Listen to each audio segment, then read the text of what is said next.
It was so beautiful out there in the country. It was summer. The wheat fields were golden, the oats were green, and down among the green meadows the hay was stacked. There, the stork minced about on his red legs, clacking away in Egyptian, which was the language his mother had taught him. Round about the field and meadowlands rose vast forests, in which deep lakes lay hidden. Yes, it was indeed lovely out there in the country.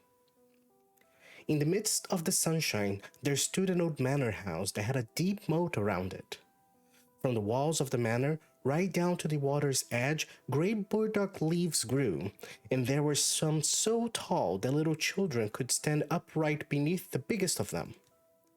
In this wilderness of leaves, which was as dense as the forest itself, a duck sat on her nest, hatching her ducklings. She was becoming somewhat weary, because sitting is such dull business and scarcely anyone came to see her. The other ducks would much rather swim in the moat than waddle out and squat under the burdock leaf to gossip with her. But at last, the eggshells began to crack, one after another. Peep, peep, said the little things as they came to life and poked out their heads.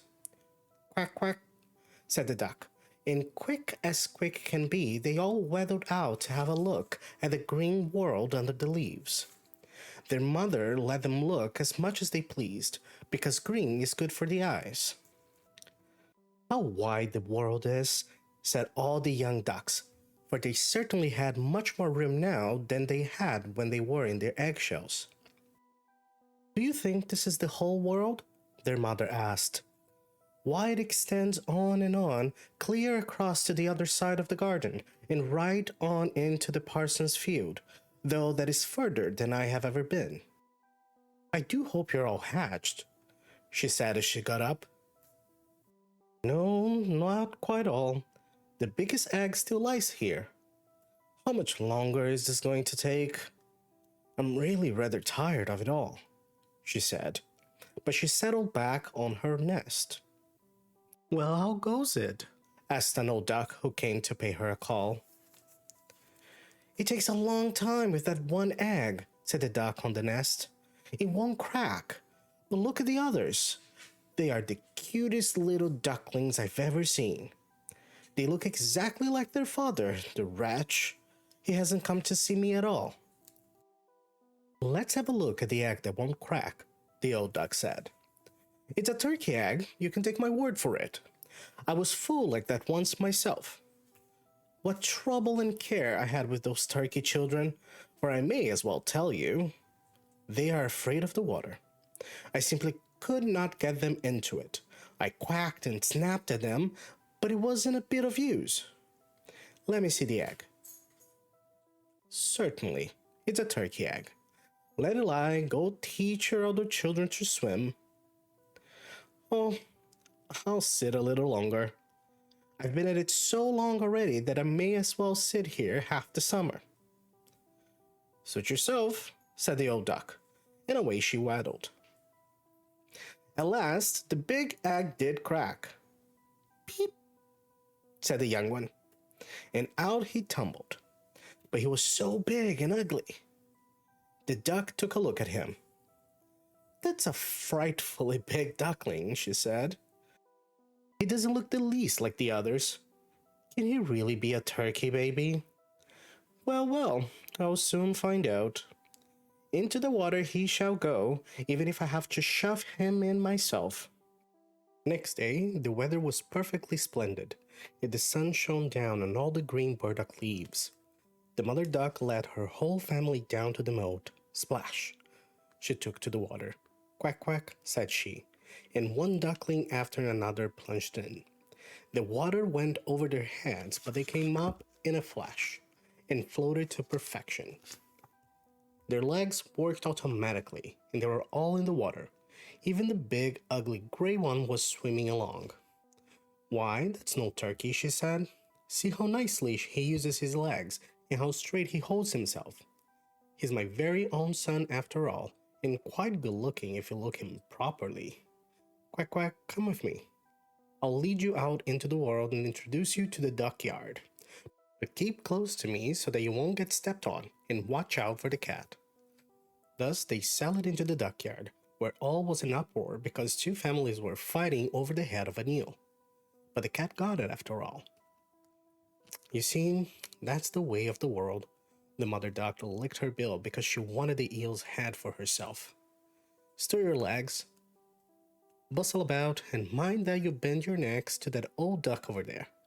She's the noblest of us all and has Spanish blood in her. That's why she's so fat. See the red rag around her leg? That's a wonderful thing and the highest distinction a duck can get. It shows that they don't want to lose her and choose to have special attention from men and beasts. Shake yourselves. Don't turn your toes in. A well-bred duckling turns his toes out, just as his father and mother do. This way. So then. Now duck your heads and say quack. They did as she told them, but the other ducks around them looked on and said right out loud, "See here. Must we have this brood too? Just as if there weren't enough of us already? What an ugly looking fellow that duckling is. We won't stand for him." One duck charged up and bit his neck. "Let him alone," his mother said.